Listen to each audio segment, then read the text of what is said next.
What's up everybody, Jay Feldman here. Today I'm going to teach you how to do a simple interrupted stitch, and I think it's just a cleaner technique.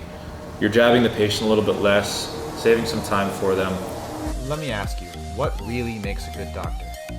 If you're not happy, how are you supposed to help your patients? A lot of you are probably like me and you've watched a few videos on how to do suturing, because once you start that third year, you're probably going to be expected to at least throw a couple sutures in, whether it's in your emergency or your surgical rotation. And there's a lot of simple ways just to not make a fool of yourself in front of your attending. We've all done it at some point, but my goal here is really just to teach you some of the very basics. If you can go into your third year surgical rotation or even your residency and know how to do a very clean, precise, simple interrupted stitch, which is basically the foundation of everything that's not surgery, you're gonna be at a huge advantage and you're gonna look like a rock star in front of your attendings. First of all, shout out to Blue Light Med, who set me up with this awesome suture kit. I did a couple practice rounds here, as you can probably see, and whole bag of these really awesome and high quality nylon sutures, which are my favorite things to use. There's a couple of varieties so you can practice with too, but really high quality stuff.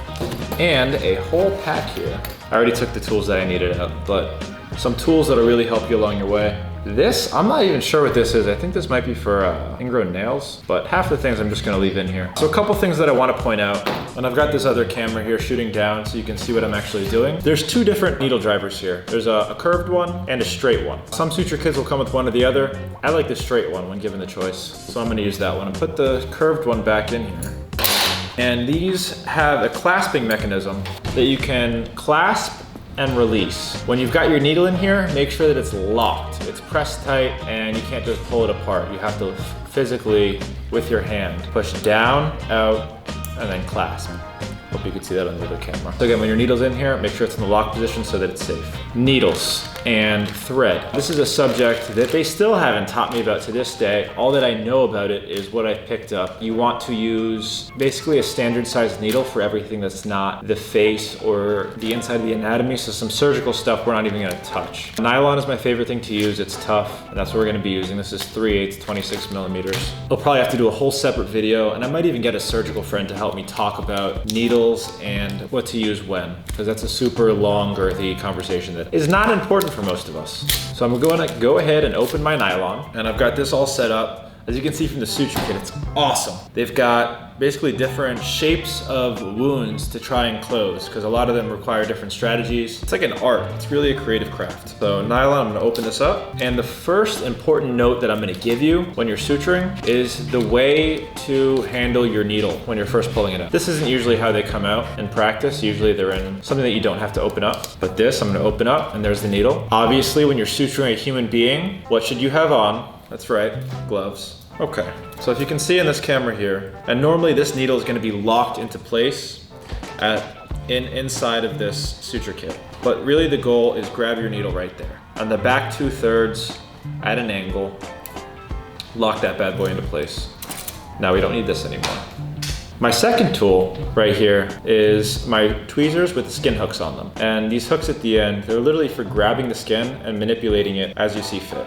As you can see here, it gives you really good ability to manipulate it. And when there's someone who's hemorrhaging or there's really not an even wound, these are super important. They really give you a grip, and the better grip that you have, the more precise that you can be. So we're gonna go ahead and get started. There's a cheat way and a non-cheat way to suture. And when it's a really clean, straight wound, like this one that I'll be showing you, you can cheat. Before, I'm going to show you the technical way that you're supposed to do it, that they teach you in school. And every time, use this thing. This thing is gold. You're going to grab the skin away from you, peel it back, so that you can really get a good, first of all, when you're going in, anatomy moves around, so you want to keep it as firm and without moving as possible, so that you don't hit the wrong spot. You're gonna go about a couple millimeters out from the skin, come down, and don't push. You're gonna supinate your wrist. Follow the angle of the needle about halfway through.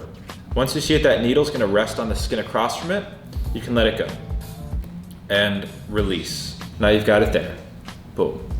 You can grab the other end of the needle, continue to supinate, don't pull, because these needles can be fragile sometimes, and if you pull in the wrong direction instead of following that curve of the needle can straighten out or break on you, and it's embarrassing for you, it's embarrassing for the patient, don't do it. And now, we're gonna grab that needle again, in that same position. And then hook this skin. Again, this hook is gold. And you're gonna try and get the same margin that you got on the other side. And see, that one I wasn't that close. I'm gonna try it again. Don't be afraid to take a second stab if it's not perfect. Follow the angle of the needle around. Once I'm through, I'm done with my needle driver for now. Especially on the first couple stitches when you've got a really long tail, you want to use your hands to pull that thing through. So we're gonna pull until we've got about 3-4 inches on the other end. Once we've got that, needle goes down and away, and I'm gonna grab the string at this end. And now, this is the tricky part for most people, is the tying. And I'm gonna try and make this as simple as possible. And granted, I am still not a pro at this by any means. So the short part of the string is away from you. You're going to do 2 around, 1, 2, grab that string. I like to lock it for, anytime I grab something, I lock that bad boy. A lot of people disagree. And then you wanna make sure that this thing gets through. A lot of times this gets caught, causes problems going forward. Take your time with this part. Throw that first stitch. Never cross your hands, you're moving parallel. Pull that thread toward you. And now this is the trick that I learned recently to get a really good suture every time. You've got this string in your hand already away from you. Release. And while it's in your hand, you're coming over your driver again, twice. Grab that needle and never cross your hands.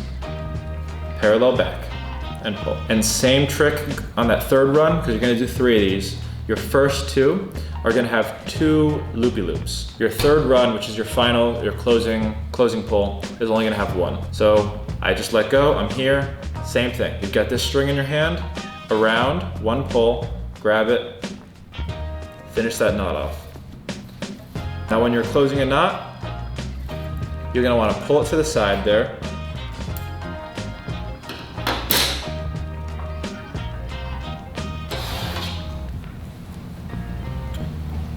And pulling your knot to the side after you do it is going to not only make it look a little prettier, but having that knot sitting directly on top of the wound is gonna prevent infections, and it's gonna really increase wound healing as well, because the wound obviously isn't gonna heal as well with a giant knot sitting along the middle of it. Pull that thing off to the side, let the wound heal. Now the cheating way. This does make things a little faster, and sometimes I think you get a more precise, obviously the faster that you do these things, if you can do them fast and well, it's gonna be better all around. If you do them fast and sloppy, not so much. But this is a faster technique to do the simple interrupted suture. When you have a straight wound with somebody with pliable skin, this is honestly a good way to do it. You just have to not screw it up. So instead of, remember last time I went in, and then I took it all the way out before throwing the needle into the second half of the skin. This time, I'm gonna throw it in and then come out all in one fell swoop.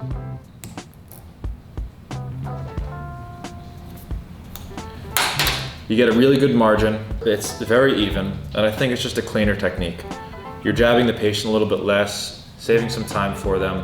And I'm gonna do this a little bit slowly again, a little bit faster than last time though. 2 around, grab, pull. Remember, I've already got the thing in my hand, so I'm gonna go 2 around. Oops. And that happens. 2 around, grab, pull. 1 around, grab. Sometimes that tail gets stuck in the knot, also very common. Pull it off to the side.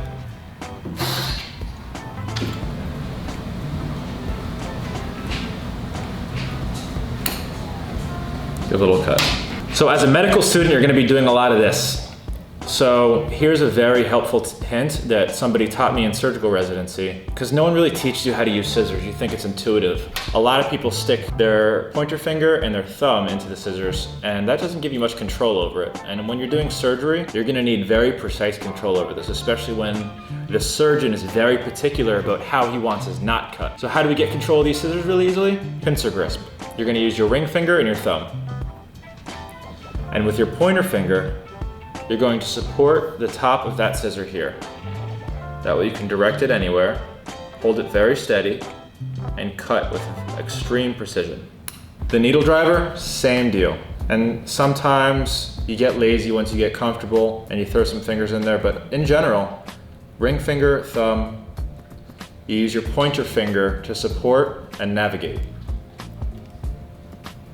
And then with these, you'll get the hang of it once you start using them. But with the clasp mechanism, it's just really getting a hang of the push in, which I do like with all three of these fingers. Push in, and then withdraw. And then again, use your pointer finger to guide. If you loved my video on simple interrupted sutures, again, this is the foundation of most of the suturing that we do non-surgically. There's also several other ones, horizontal mattress, vertical mattress. A lot of these are used for different functions such as hemostasis, stopping blood flow. A lot of them help coagulate. A lot of them are good for older people whose skin is a little more fragile and doesn't want to stay together quite as well. Happy to go over some of the other ones with you. I hope you enjoyed this. If you did, please drop a like. And if you're interested in getting your own suture kit, please check on the description and pick one up. They're on Amazon, they're very affordable. And I think you'd be doing yourself a huge favor going into your surgical residency. Now, I am waiting for all of you, especially the surgeons and ER in here, to criticize my technique. Do it in the comments. I'm always trying to get better. All criticism, whether it be from hate or from love, I take as constructive. So if you want to make fun of me, if you want to give me some pointers, if you want to compliment me, it's all welcome. Drop it in the comments. I read them all and I appreciate them all. I love you guys. Peace out. Thank you.